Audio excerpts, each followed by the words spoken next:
Take a deep breath. You're safe here. Tonight, you'll drift into sleep inside a warm medieval castle, wrapped in the gentle embrace of firelight and stone. Welcome to Medieval Sleep Tales, where we journey together into a world of peaceful history and cozy refuge. In this story, we'll discover how medieval castles were heated in winter, not through cold facts or distant history, but through the lived experience of warmth, comfort, and human ingenuity.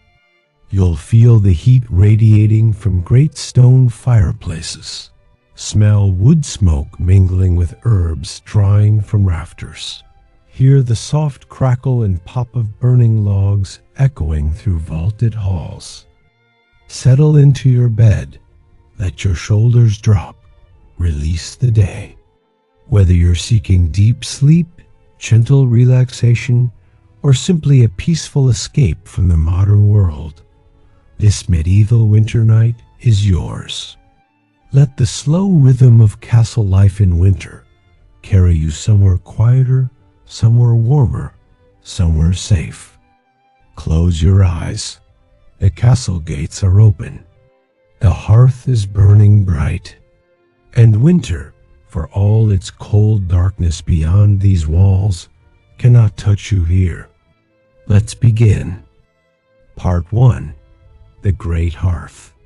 Winter comes slowly to the castle, creeping down from distant mountains like a careful guest, announced first by shorter days and the changing colors of the forest. But those who live within these stone walls have been preparing for months, cutting wood, storing grain, hanging herbs to dry, making sure that when the cold truly arrives, warmth will be waiting. And at the heart of that warmth, at the very soul of the castle's defense against winter, stands the Great Hearth. Imagine standing in the Great Hall on a winter's evening. The space is vast stone walls rising 3 stories high, timber beams crossing overhead like the ribs of some enormous ancient creature. During summer, this hall can feel cool, almost cavernous, the stone holding the earth's deep chill even on hot days. But now, in the depth of winter, the hall has transformed into something entirely different. It has become warm. It has become home. The Great Hearth dominates one entire wall, a fireplace so large that 3 tall men standing side by side could walk into it without ducking their heads. This is not a decorative feature, not some pretty accent. This is engineering, necessity, survival made beautiful through craft and care. The hearth has been built deep into the wall itself, the stone carefully chosen and fitted, designed to absorb heat during the day and radiate it back through the night. The hearthstone extends several feet into the room, creating a warm platform where dogs sleep, where children play, where elderly residents sit and warm their bones. The fire burning within is itself a marvel of careful tending. This is not a quick blaze hastily lit and forgotten. This fire has been burning, in one form or another, since autumn began. It is fed continuously, carefully, with wood that has been seasoned for 2 full years, oak and beech primarily, dense woods that burn, slow and hot and long. The logs are huge, some as thick as a man's waist, and they are positioned with precision. The largest log, the back log, sits against the rear wall of the hearth. It will burn for hours, sometimes all through a day and into the next night. Before it, smaller logs are arranged to create channels for air to flow, to feed the flames without smothering them.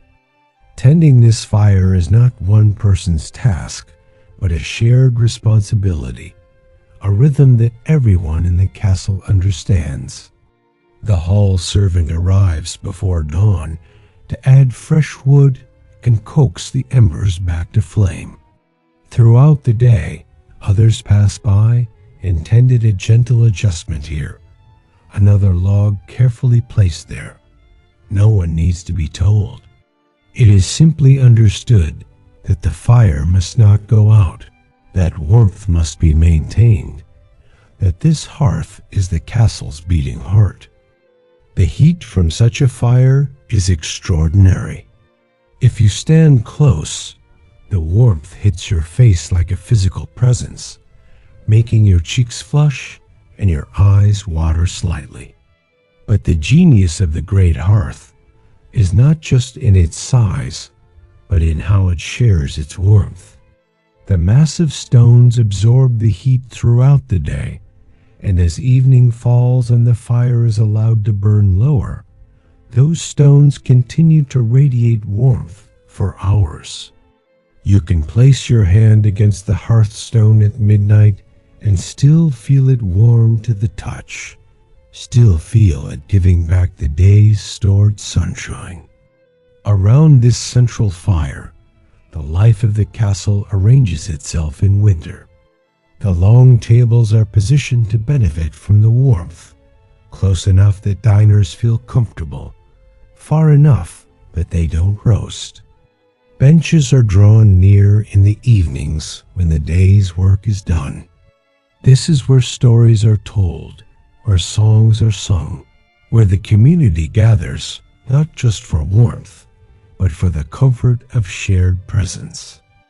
The smoke from the fire rises toward the high ceiling, where openings have been designed to let it escape. Sometimes, on particularly cold nights, you can see the smoke swirling in the drafts, creating patterns in the air before it finds its way out. The smell is wonderful wood smoke with hints of whatever herbs have been thrown onto the flames. Rosemary for remembrance, lavender for calm, sometimes juniper branches that pop and crackle and release a sharp, clean scent. But the great hearth is not the only source of heat in the hall. Look up at the walls, and you'll see the great tapestries that have been hung for winter.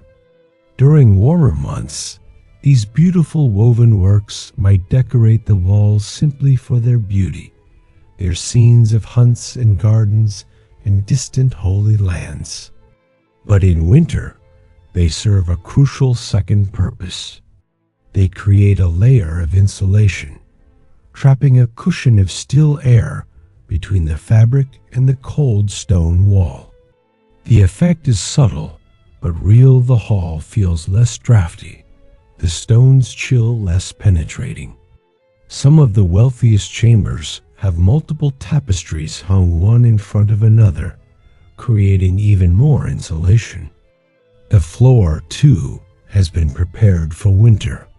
Fresh rushes have been laid thick, mixed with dried herbs, meadowsweet, and chamomile, which release their gentle scents when walked upon. These rushes provide a layer of insulation from the cold stone floor, and they're replaced regularly to keep them fresh and dry. Walking across the hall, your footsteps make a soft swishing sound, and occasionally you catch the sweet scent of the crushed herbs rising up.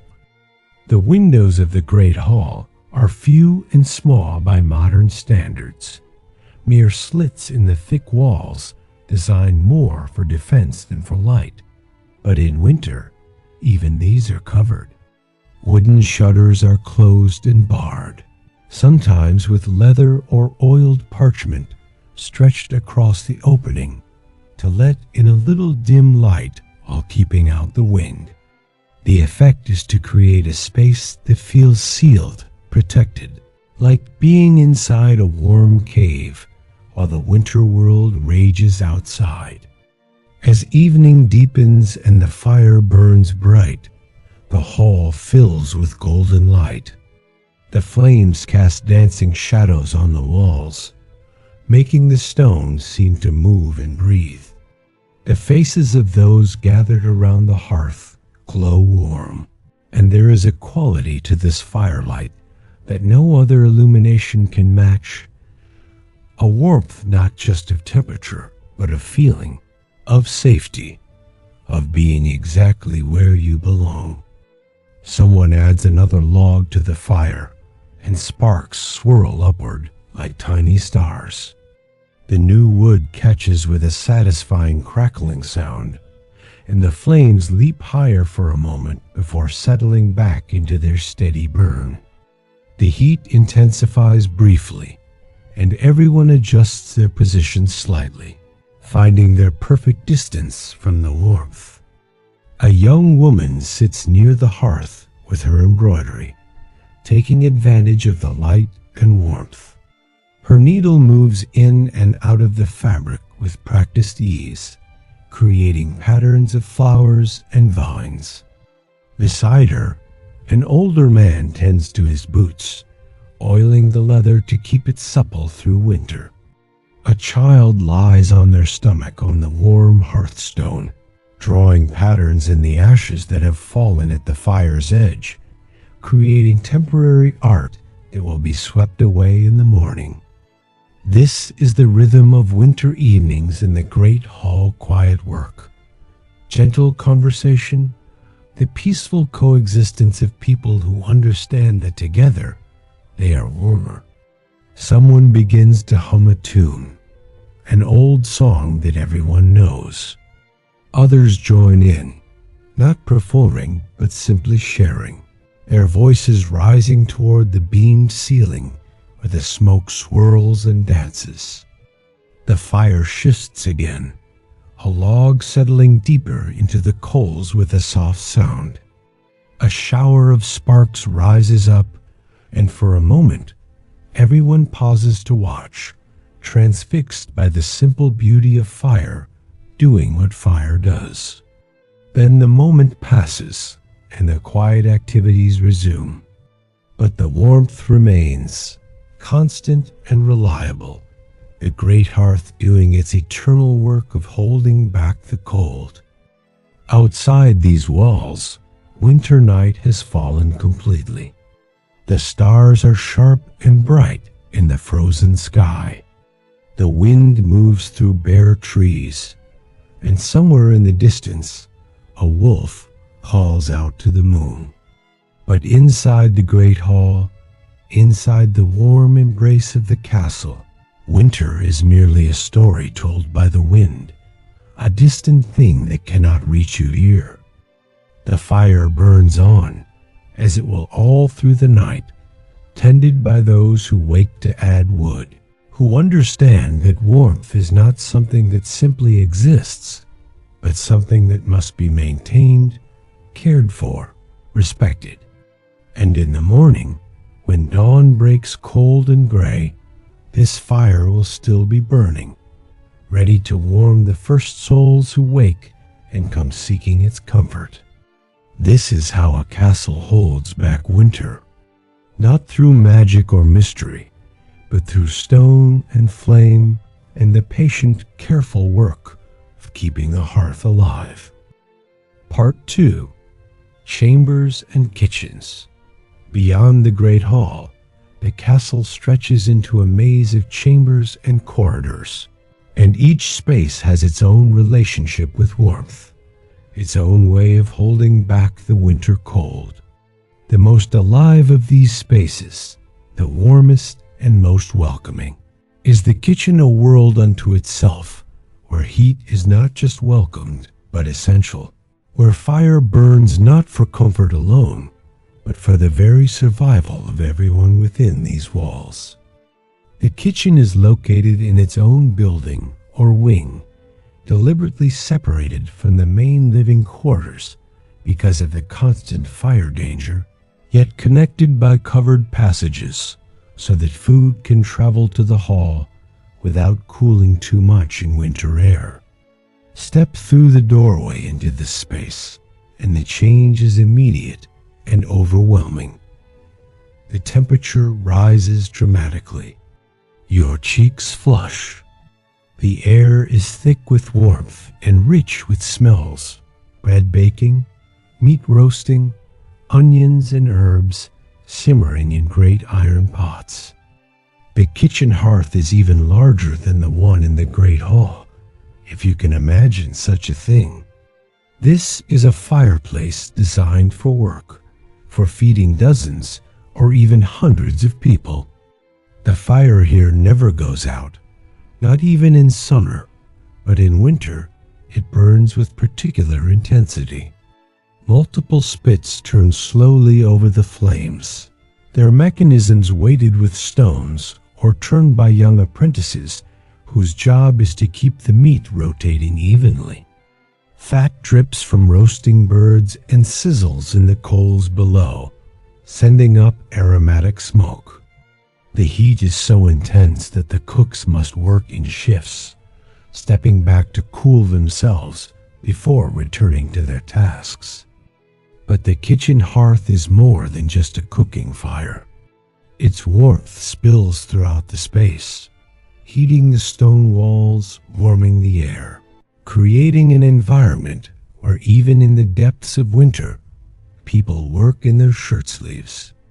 The massive chimney draws the smoke upward, but enough heat radiates out that the entire kitchen becomes a place of refuge.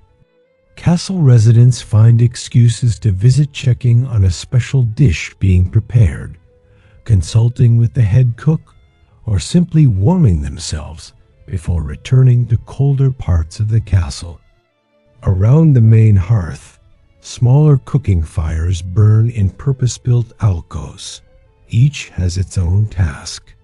One might have a large cauldron of water kept constantly hot, ready for whatever need arises. Another might hold a gentler fire for delicate sauces that would burn over intense flames. A third might be used for warming serving platters so that food stays hot on its journey to the great hall.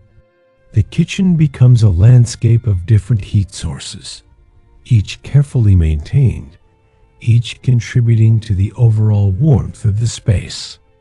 The floor of the kitchen is worn smooth by generations of feet, sloping slightly toward drains that carry away spills and washing water. But even this stone floor is warm to the touch, heated from below by the constant fires above and warmed by the general heat that fills the space. Kitchen cats drowse in corners, their fur warm when you pet them, benefiting from the best sleeping spots in the entire castle. Bakers arrive before dawn to start their work, and the great bread ovens are among the first fires to be stoked. These ovens are marvels of engineering domed structures built into the wall, designed to retain heat for hours. The bakers build roaring fires inside them, letting the flames heat the stone until it's almost too hot to approach. Then they rake out the coals and ashes, wipe the oven floor clean with damp cloths on long coals, and slide in the risen loaves. The bread bakes in the stored heat of the stone itself, emerging golden and perfect, filling the kitchen with a scent that speaks of comfort and home. Even after the bread is done, the ovens remain warm for hours. Custards and delicate pastries go in next, taking advantage of the gentler heat. By evening, the ovens are cool enough that they become warming cupboards, perfect for keeping finished dishes at the right temperature or for proofing tomorrow's bread dough overnight. Nothing is wasted, not heat, nor time, nor effort. The warmth of the kitchen serves another crucial purpose in winter. It provides a drying space. Herbs hang from the rafters in great bunches, slowly releasing their moisture into the warm air while retaining their fragrance and medicinal properties. Roots and vegetables that need gentle drying are spread on racks near the ceiling where the heat rises. Even sodden cloaks and boots find their way here, hung by the door to dry before their owners venture back into the cold. But while the kitchen blazes with heat and activity, the private chambers of the castle require different solutions. These are smaller spaces, more intimate, and they cannot rely on massive hearths. Here, warmth must be achieved through cleverness and care. A typical chamber in winter is a study in preparation. The bed itself becomes a fortress against cold. The frame is massive, made of oak or other dense wood, and it's positioned away from exterior walls. Heavy curtains hang from the canopy frame, creating a small enclosed space that can be sealed off at night. These bed curtains are made of thick wool or even layers of fabric, lined and interlined to trap warmth. When you draw them closed, you create a tiny warm cave, a room within a room, where your own body heat and breath warm the small enclosed space. The mattress is piled with layers. First the straw tick, then feather beds, then wool blankets, then fur coverlets. The sheets are linen, and while they might feel cold when you first slip between them, they warm quickly with body heat and then hold that warmth through the night. Some households warm the sheets before bed with a warming pan, a long-handled brass pan filled with hot coals from the fire, slid between the sheets to take the initial chill away. But beds alone cannot heat a chamber. For that, smaller solutions are needed. The most common is the brazier, a metal container, often beautifully wrought with pierced designs that holds hot coals.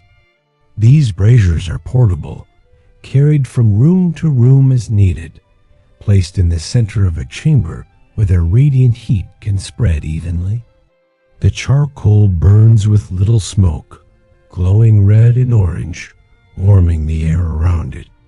You can hold your hands over a brazier and feel the heat rising, can turn slowly to warm each side of your body in turn. The more prosperous chambers have small fireplaces built into the walls, miniature versions of the great hall hearth. These burn wood smaller logs than the great hearth can accommodate, but carefully chosen for steady, clean burning. A chamber fire is an intimate thing, a personal warmth. You can sit before it in a cushioned chair, wrap yourself in a fur-lined robe, and feel utterly content. The flames are close enough to watch in detail, to see the patterns in the burning wood, to let your mind drift in that ancient meditation that comes from watching fire. Some chambers have an ingenious feature, a shaft or duct that runs from the great hall hearth or the kitchen hearth, bringing warm air up into the room above. These are carefully designed with metal grates that can be opened or closed to control the heat. They work beautifully when working, though they require constant maintenance to prevent smoke from backing up or downdrafts from bringing cold air instead of warm. The windows in chambers are small and usually fitted with wooden shutters on the inside as well as the outside. At night, both sets of shutters are closed and barred. Some windows have oiled parchment or thin sheets of horn stretched across them to let in a little light while keeping out the wind. The very wealthy might have small panes of glass, though these are rare and precious. But whether wood, parchment, or glass, every window is sealed tight against winter's breath. The walls themselves are hung with tapestries or painted cloths, creating that crucial layer of insulation. In the finest chambers, These hangings are works of art, depicting scenes from romances or biblical stories. But their beauty is matched by their utility. They keep the cold stone from drawing warmth out of the room. They block drafts.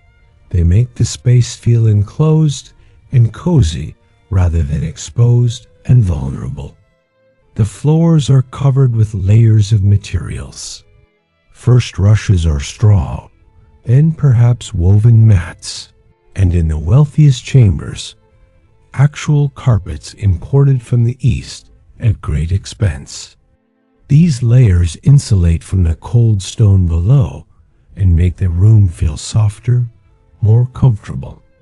Walking barefoot across such a floor is a pleasure rather than an ordeal. Candles and oil lamps, while primarily for light, contribute their small share of warmth. A room with several candles burning feels measurably warmer than one with none, and the gentle flicker of flame makes the space feel alive, inhabited, safe. Before bed, some people place a candle lantern under a small pottery tent, creating a gentle heat source that won't risk setting anything alight but will take some chill from the air. Personal warming tools are treasured possessions. Hand warmers filled with hot water or heated stones, wrapped in cloth and tucked into pockets, are held in cold fingers. Foot warmers that sit beneath the desk where someone works on correspondence or accounts, keeping toes from going numb. These small kindnesses make the difference between enduring winter and being comfortable within it.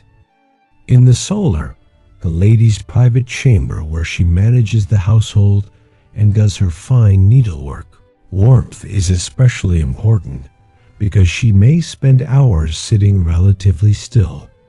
Her chair is positioned to benefit from both window light and fireplace warmth. Cushions stuffed with wool or down provide insulation from the chair itself. A small footstool keeps her feet off the cold floor, and often a small dog or cat shares her lap, the animals serving as living warming pads, their body heat and soft fur providing comfort. The chapel, too, must be warmed, though more modestly than living spaces. A small brazier or warming box allows the priest to maintain some comfort during his hours of prayer and study. The stone walls and floor of sacred spaces are left bare as a form of holy simplicity. But even here, concessions to human comfort are made. Kneeling cushions stuffed thick with straw, a small charcoal heater near where the elderly might pray, shutters to block the worst of the wind. Throughout all these chambers, servants move with purpose, carrying what is needed: fresh candles, hot coals for braziers, jugs of warm spiced wine or heated ale, extra blankets when unexpected cold arrives. They are the invisible workers who maintain comfort, who make sure that warmth follows those who need it, who understand that their service in winter is not just about comfort, but about survival, about making life bearable and good in a season that could otherwise be harsh beyond measure. And as night deepens and the castle settles into sleep, the chambers glow with their small fires and gentle lights. From the outside, if you were standing in the winter darkness looking up, you would see these points of light in the windows, evidence of life, warmth, hue, and presence. You would know that inside those thick stone walls, people are warm and safe, that fires are burning, that winter is being held at bay for another night. The castle breathes warmth into the cold night, and those who sleep within its walls rest easy, wrapped in wool and fur, and the careful preparations that make winter not just survivable, but almost cozy, almost gentle, almost a season to be welcomed for the intimacy and closeness it brings. Part 3. The Art of Staying Warm.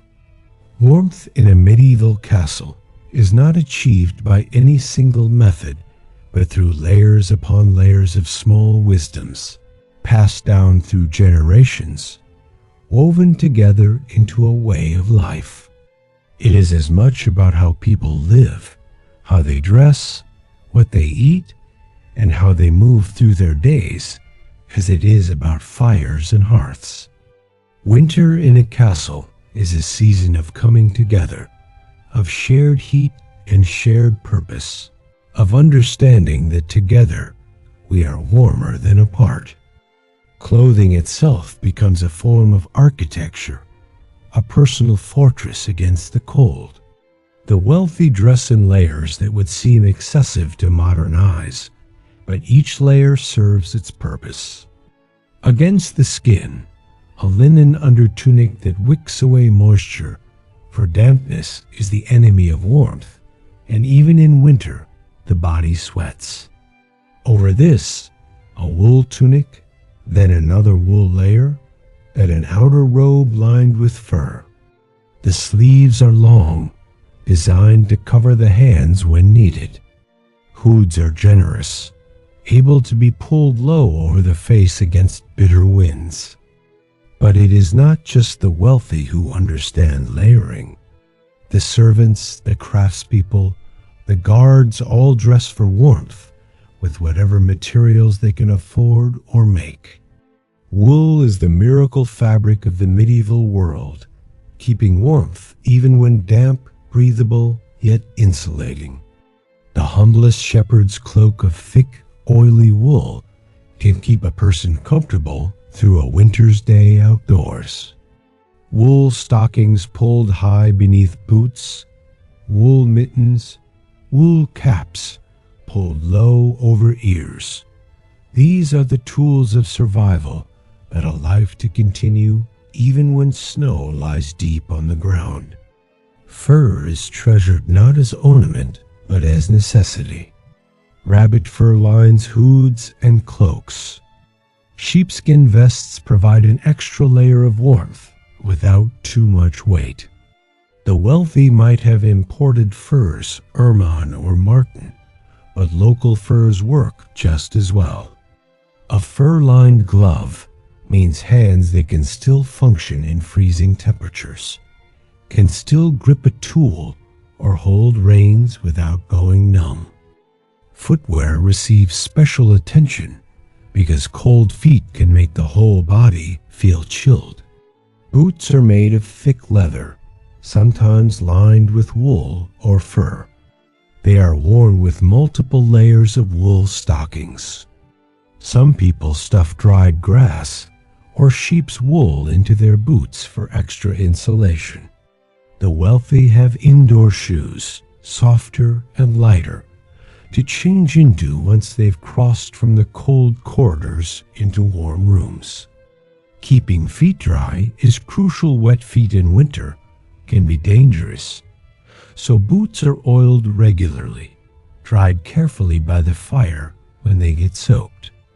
The food that emerges from the castle kitchens in winter is designed to warm from the inside out.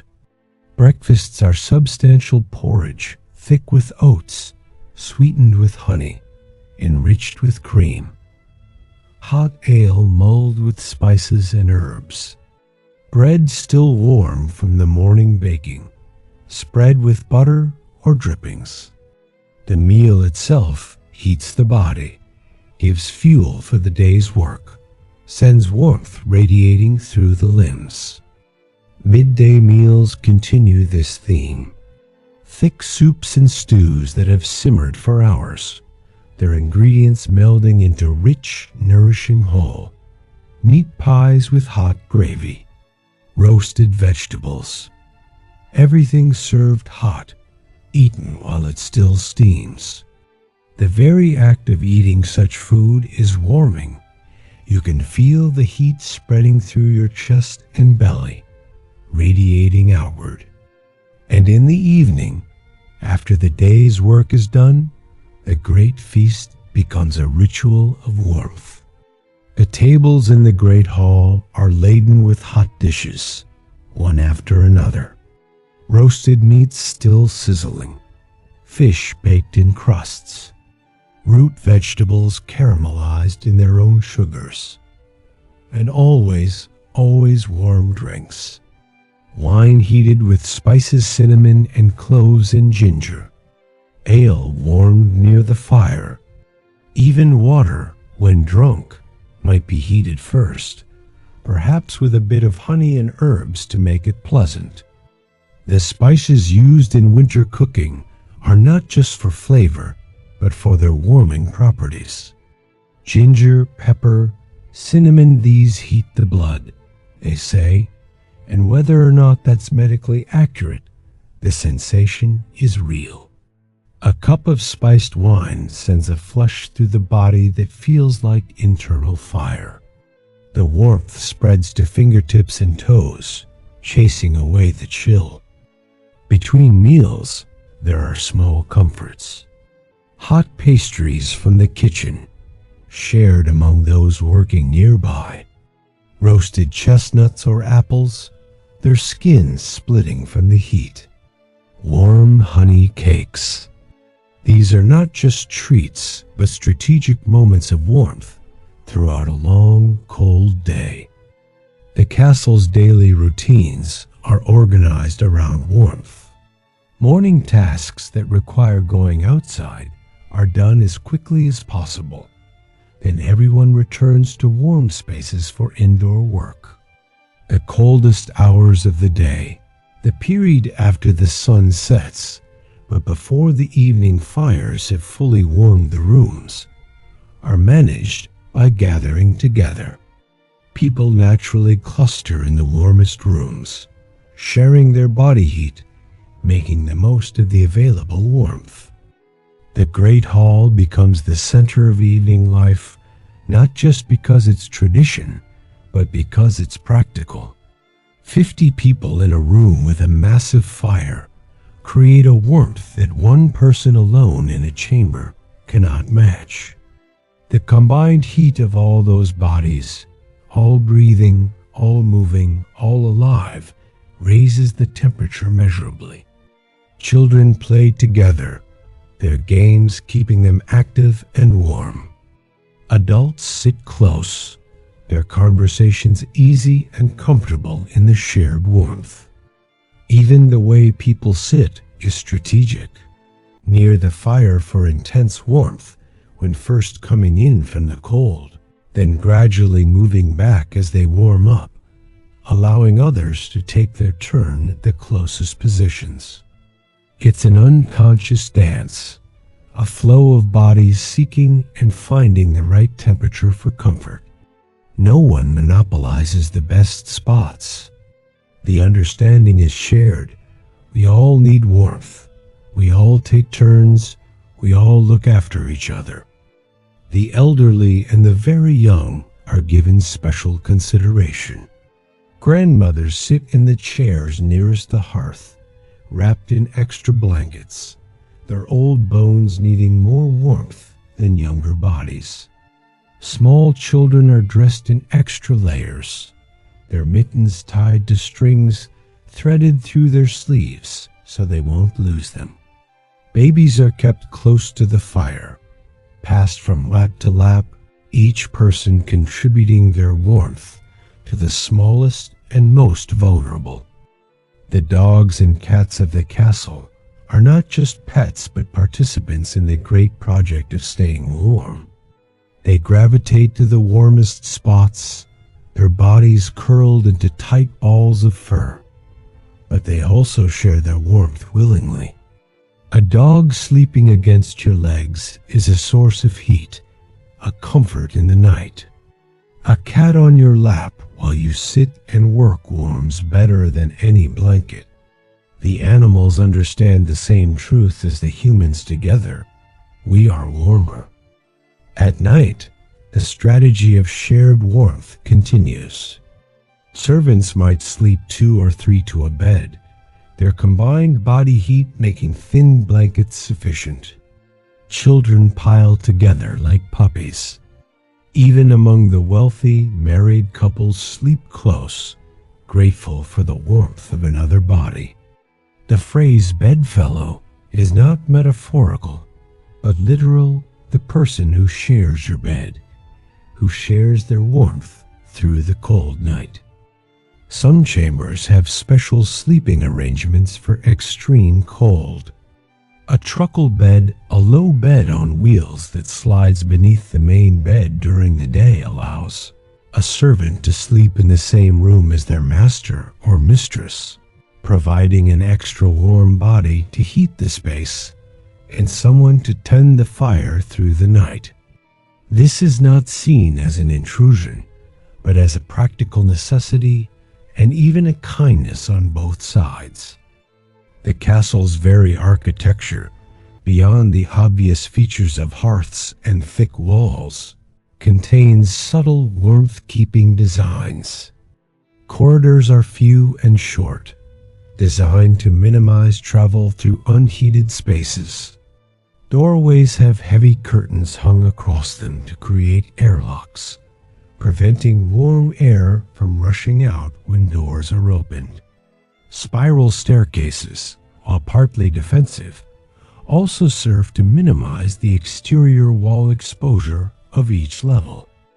The keeps, the strongest, most defensible part of the castle, are also often the warmest.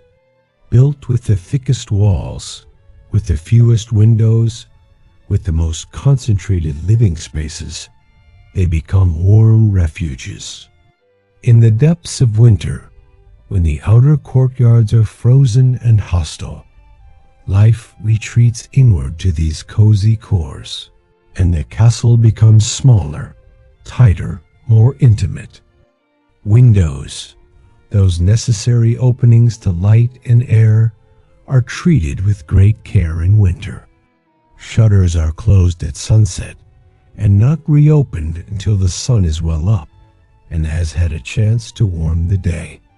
Some windows have oiled cloth or thin leather stretched across them beneath the shutters, allowing a little light while blocking wind. The very wealthy, with their precious glass windows, can have light and insulation both, but even they often hang heavy fabric over the windows at night for extra warmth.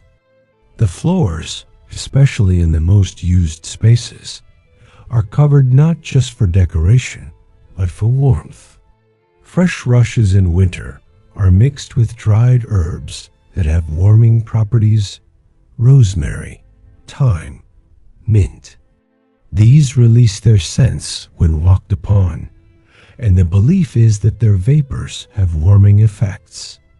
Whether this is true or not, the psychological comfort is real, and the insulation from the cold stone is undeniable. The rhythm of the winter day is shaped by the sun and the fire. The castle wakes slowly, reluctantly leaving warm beds.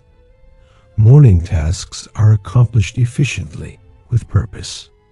The midday meal is a welcome break, a chance to warm up and refuel. Afternoon work continues until the light fails, and then comes the gradual gathering in the great hall, the lighting of extra candles, the building up of the fire, the long, slow evening of warmth and companionship. Stories told by the fire are not just entertainment, but a kind of communal warmth. The sound of a familiar voice, the laughter at a well-known joke, the gasps at a dramatic moment, these create a warmth of spirit that complements the physical warmth of the flames. Songs sung together, psalms chanted in the chapel, even the simple conversation of friends catching up after a day apart, all of these contribute to the feeling of being warm, being safe, being home. And when at last the hall begins to empty, when people make their way to their chambers for sleep, they carry warmth with them. A stone heated by the fire, wrapped in cloth and tucked into the bed. A cup of warm milk with honey and spices. The memory of the evening's fellowship. The certainty that tomorrow the fire will burn again. The meals will steam. The castle will continue its ancient work of keeping winter at bay. This is the true art of staying warm in a medieval castle. Not any single technique, but the accumulation of 1,000 small wisdoms. The cooperation of everyone within the walls. The understanding that warmth is not just about temperature, but about community, comfort, care. It is about making winter not just bearable, but beautiful. Not just survived, but celebrated as a season that brings people together. That makes the fireside brighter by contrast with the darkness outside that turns a castle into a home. And so our winter's journey through the medieval castle comes to rest, like the fire settling into glowing embers at the end of a long, peaceful evening. You've walked these halls warmed by great hearths and intimate chamber fires, tasted the spiced wine and warm bread, felt the weight of wool and fur keeping out the cold, understood how people created warmth not just through flames, but through fellowship, wisdom, and care. Thank you for spending this time with Medieval Sleep Tales, for letting us guide you into a world where winter was not an enemy, but an invitation to draw closer, to appreciate warmth more deeply, to find comfort in simple things: a crackling fire, a shared meal, a warm bed on a cold night. If this journey brought you peace, please like this video and subscribe for more cozy medieval stories. Share your favorite winter comfort in the comments below. We love hearing from you. And explore our collection of gentle historical tales, each one crafted to carry you into restful sleep or peaceful contemplation.